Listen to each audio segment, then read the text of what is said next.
हमारे इस सेशन के पिछले पार्ट में हमने डिस्कस किया कि लिमिटेशन एक्ट क्या होता है, खर्चा नानो नफके का दावा लिमिटेशन एक्ट के किस आर्टिकल के तहत होता है, और साथ में हमने देखा कि कैसे जजेस साहिबान ने 6 साल का और साबका 30 साल तक का खर्चा भी लगा रखा है। साथ में हमने देखा कि बच्चे को सिर्फ डिसओबीडियंट कह देना ही काफी नहीं है, उसको साबित भी करना पड़ता है। नाबालग बच्चे के लिए हर मुमकिन कोशिश की जाती है कि उसको खर्चा नानो नफका मिल जाए। अगर आपने हमारी वो वीडियो नहीं देखी तो आई बटन के ऊपर भी लिंक अवेलेबल है और डिस्क्रिप्शन में भी लिंक दे दिया जाएगा। हेलो व्यूअर्स, मैं हूं एडवोकेट मियां मोहम्मद अजीम और आप देख रहे हैं हमारा YouTube channel university of citation. हमारी आज की पहली प्रपोजिशन है कि शादी होने के बाद अगर लड़की की रुखसती नहीं होती तो क्या खामद बाउंड है कि वो खर्चा नानो नफका बीवी का अदा करे या नहीं। जी तो व्यूअर्स सुन लीजिए, जब भी कोई लड़की किसी के निकाह में आ जाती है तो खामद को चाहिए कि उसका खर्चा नानो नफका उसी दिन से शुरू कर दे और बीवी के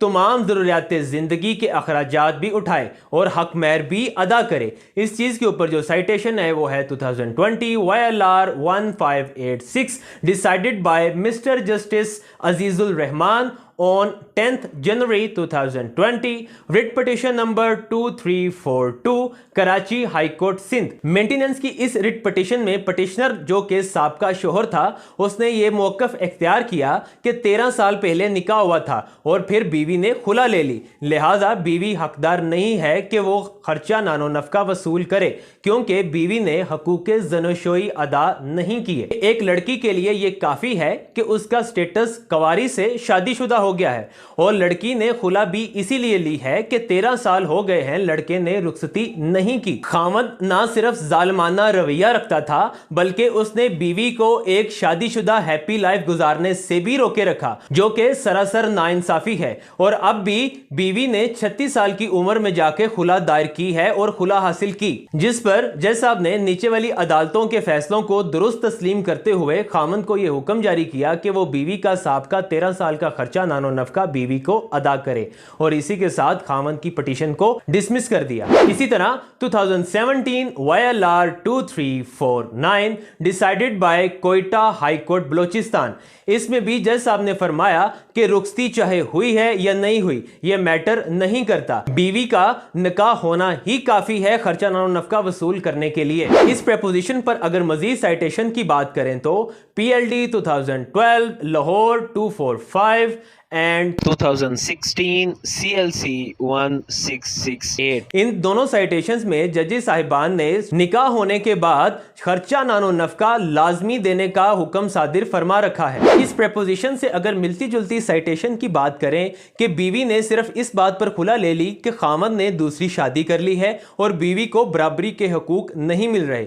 लिहाजा बीवी को खर्चा नानो नफका भी दिया जाए और उसको खुला भी मिल जाए। तो इस चीज के ऊपर जो साइटेशन है वो है 2016 YLR 1103 decided by divisional bench Peshawar high court. Maintenance की इस रिट पिटीशन में बीवी ने सिर्फ इस बात पर खुला ले ली कि खामद ने दूसरी शादी कर ली है, लिहाजा बीवी को उसके बराबरी के हकूक नहीं मिल रहे और साथ में बीवी ने खर्चा नानो नफके का दावा भी नीचे वाली अदालतों से डिग्री करवा लिया है, जो कि सरासर नाइंसाफी है। जिस पर जज साहब ने अपने रिमार्क्स देते हुए फरमाया कि दूसरी शादी कर लेना कोई ऐसी वैलिड ग्राउंड नहीं है कि इसके ऊपर खुला ली जाए, ना ही इस पिटीशन में कोई तशद्दुद का अंसर शामिल है, लिहाजा बीवी को सिर्फ 3 माह जो कि इद्दत का खर्चा है वही मिलेगा। और खामद को यह हुक्म सादिर फरमाते हुए पिटीशन को डिस्पोज ऑफ कर दिया कि बीवी का सिर्फ इद्दत के महीनों का ही खर्चा नानो नफका अदा करना पड़ेगा। इसी तरह 2017 CLC note 16 decided by Lahore high court, इसमें भी जज साहब ने बीवी का खर्चा नानो नफका खामद के साथ मिलजुल कर रहने के साथ मशरूत करते हुए बीवी का साबका खर्चा नानो नफका डिसमिस कर दिया। हमारी आज की अगली प्रपोजिशन है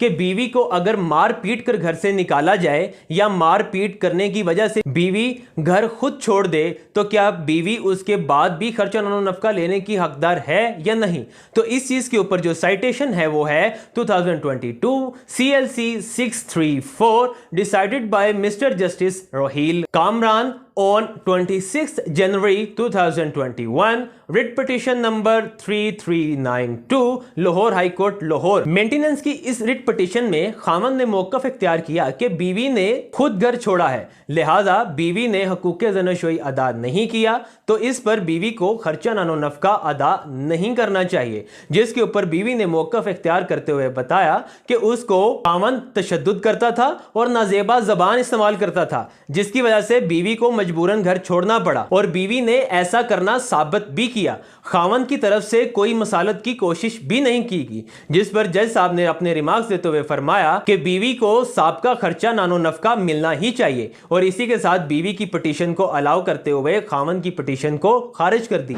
इसी तरह 2020 CLC 1874 decided by Peshawar high court, इस पिटीशन में भी फैमिली कोर्ट ने बीवी को खामन की दूसरी शादी होने पर खुला दे दी, जिस पर बीवी ने यह रिट दायर की और उसमें मौकफ इख्तियार किया कि खामन की दूसरी शादी होने के साथ साथ खामन का तशद्दुद करने वाली ग्राउंड भी खुला के दावे का हिस्सा थी, लेकिन फैमिली कोर्ट ने उसको नजरअंदाज करते हुए सिर्फ दूसरी शादी का मौकफ इख्तियार करते हुए खुला दे दी। लिहाजा तशद्दुद करके घर से निकाला गया वाली ग्राउंड भी ऐड की जाए ताकि बीवी अपना साबका खर्चा नानो नफका भी वसूल कर सके, जिसके ऊपर कोर्ट ने तशद्दुद करके घर से निकाला वाली ग्राउंड भी ऐड करते हुए पिटीशन को डिस्पोज ऑफ कर दिया। व्यूअर्स, हमारी आज की अगली प्रेपोजिशन बड़ी यूनिक और बहुत ही कम देखने को मिलती है। वो ये है कि क्या वालिदैन, जिसमें वालिदा या वालिद और दूसरा ग्रैंड पेरेंट्स, अपनी औलाद से खर्चा नानो नफका वसूल कर सकते हैं या नहीं।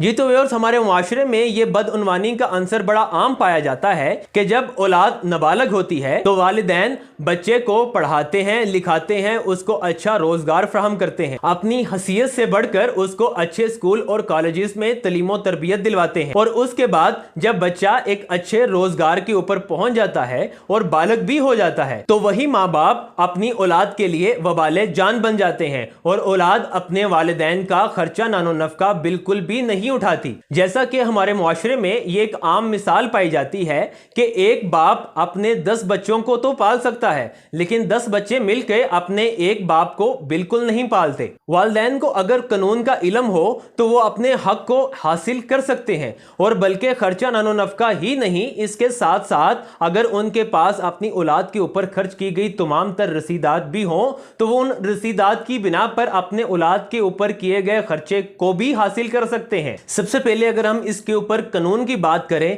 तो ऐसा कोई कानून नहीं है कि बाप अपने औलाद से खर्चा वसूल कर सके। तो इस सूरत में कानून यह होता है कि वहां पर नेचुरल जस्टिस की बात करते हैं और इस सूरत में टोर्ट एक चीज है जो कि सामने आती है। नेचुरल जस्टिस को अगर हम डिफाइन करें तो वो आसान अल्फाज में यह है कि समाजी या अखलाकी तर्ज की बुनियाद पर इसका हल क्या हो सकता है, यानी एक आम दिमाग के सामने अगर यह मसला आ जाए तो इसके बारे में नॉर्मल राय अपनी क्या रखेगा, तो वही इसका असल कानून होता है। इसके ऊपर जो साइटेशन है वो है PLD 2014 Peshawar 2-1 decided by mister justice Mohammad Daud Khan on 20th August 2013 civil revision number 486 Peshawar high court. इस रिवीजन पिटीशन में बाप ने अपने बेटे के खिलाफ एक केस दायर किया जिसमें उसने ये मौकफ इख्तियार किया कि मेरे बेटे ने एक जैली और फर्जी इकरारनामा तैयार कर रखा है जिसके अंदर ये लिखा है कि बाप ने अपनी जमीन अपने बेटे के नाम ट्रांसफर करवा दी, जबकि ऐसा बिल्कुल नहीं है। बाप जो कि एक बूढ़ा आदमी है और अपना रोजगार कमाने की हालत में नहीं है, लिहाजा बेटा खर्चा नानो नफका अदा करे, जिसके ऊपर नीचे वाली अदालतों ने 2000 रुपए माहवार खर्चा बाप का लगा दिया और साथ में बेटे को पाबंद भी किया कि वो अपने बाप का 2000 रुपए खर्चा माहवार जमा भी करवाए और इसी के साथ जो इकरारनामा जैली और फर्जी तैयार किया गया था उसको भी सेट असाइड कर दिया, जिसके ऊपर बेटे ने यह सिविल रिवीजन दायर की, जिसके ऊपर जज साहब ने बड़े सख्त रिमार्क्स देते हुए यह फरमाया कि बच्चा अपने बूढ़े माँ बाप की हर सूरत कफालत का जिम्मेदार है और इसी के साथ बेटे की पिटीशन को डिसमिस कर दिया। और इसी तरह अगर हम अपने हमसाया मुल्क इंडिया की बात करें तो द टाइम्स ऑफ इंडिया में ये एक केस का जिक्र हुआ है, जिसका लिंक ये आपको डिस्क्रिप्शन में भी मिल जाएगा और ये आपको स्क्रीन के ऊपर भी नजर आ रहा होगा, जिसमें बताया गया है कि 72 साल के एक बूढ़े बाप को सुप्रीम कोर्ट ऑफ इंडिया के जज ने 10,000 रुपए माहवार के हिसाब से खर्चा लगाया और बेटे को यह हुक्म सादिर फरमाया कि यह उसकी समाजी व अखलाकी जिम्मेदारी है कि वो अपने बाप की कफालत करे। और इसी तरह अगर हम कुरान पाक से भी इस प्रेपोजिशन के हवाले से मदद लें तो कुरान पाक का पारा नंबर 17 उसकी सूरत बनी इसराइल की आयत नंबर 23 और 24 में यह साफ साफ बता दिया गया है, जिसका उर्दू में मफहूम कुछ यूं है कि जब तुम्हारे माँ बाप बूढ़े हो जाएं तो उनके साथ हुस्नो सलूक से पेश आओ, उनके आगे झुक जाओ, उनको उफ तक न करो और उनके सामने बाजू झुकाए रखो और तुम उनको पालो पोसो जैसे उन्होंने तुमको बचपन में पाला पोसा। जी तो व्यूअर्स, आज के इस पार्ट में हमने जाना कि बीवी पर अगर तशद्दुद करके उसको घर से निकाला गया हो तो वो फिर भी खर्चा नानो नफका लेने की हकदार है। और इसी के साथ हमने जाना कि वालिदैन अपनी औलाद से खर्चा नानो नफका कैसे वसूल कर सकते हैं। मेंटेनेंस के इस सेशन के आज के पार्ट में बस इतना ही। मेंटेनेंस के अगले और आखिरी पार्ट में मिलेंगे हम नई प्रेपोजिशन और साइटेशंस के साथ। तब तक के लिए अपना ख्याल रखिएगा। अल्लाह हाफिज।